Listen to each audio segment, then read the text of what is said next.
क्या शैतान कभी तौबा कर सकता था? तारीख में एक ऐसा लम्हा आया था जब इब्लीस, इंसानियत का सबसे बड़ा दुश्मन, माफी मांगने के लिए तैयार हो गया था।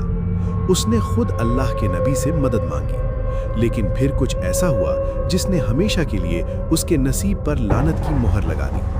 आखिर वो कौन सी शर्त थी जो अल्लाह ने रखी और इब्लीस ने क्यों इनकार किया?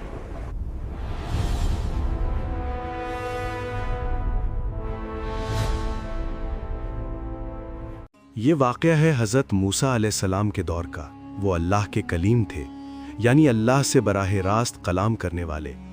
एक रोज़ जब हज़रत मूसा अलैहिस्सलाम कोहे तूर की तरफ जा रहे थे तो रास्ते में एक अजीबो गरीब साया नमूदार हुआ। ये कोई आम मुसाफिर नहीं था, ये इब्लीस था।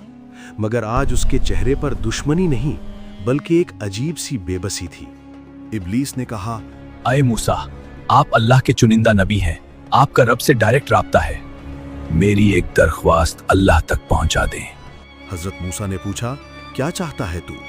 इब्लीस ने जवाब दिया, मैं तौबा करना चाहता हूँ, मैं वापस अल्लाह की रहमत में आना चाहता हूँ। पूछें अपने रब से, क्या इब्लीस की तौबा कबूल हो सकती है? हज़रत मूसा अलैहिस्सलाम, जो नरम दिल के मालिक थे, उन्हें लगा शायद आज बुराई का खात्मा हो जाए।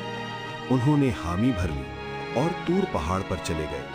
वहां पहुंचकर उन्होंने अल्लाह से अर्ज किया, या अल्लाह, इब्लीस तौबा का तलबगार है, क्या उसके लिए मुआफ़ी है?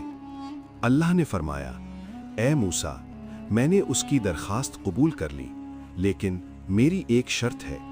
उससे कहो कि आदम की कब्र पर जाए और उसे सजदा करे।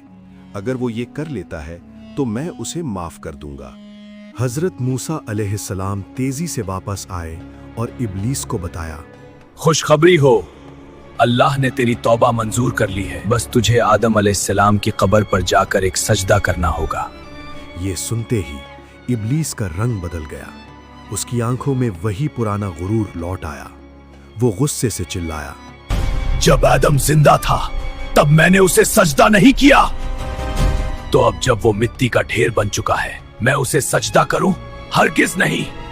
इब्लीस वहां से भाग गया और हमेशा के लिए रांदाए दरगाह रहा। इस वाक़े से हमें सबसे बड़ा सबक ये मिलता है कि गुनाह करना इंसान को इब्लीस नहीं बनाता, लेकिन गुनाह पर अकड़ना और माफ़ी ना मांगना शैतानी सिफ्त है। इब्लीस के पास मौका था, लेकिन उसकी अना उस पर हावी हो गई। अपने दिलों को टटोलिए, कहीं हम भी अपनी गलतियों पर तकब्बुर तो नहीं कर रहे, क्योंकि झुकने वाला ही बुलंदी पाता है।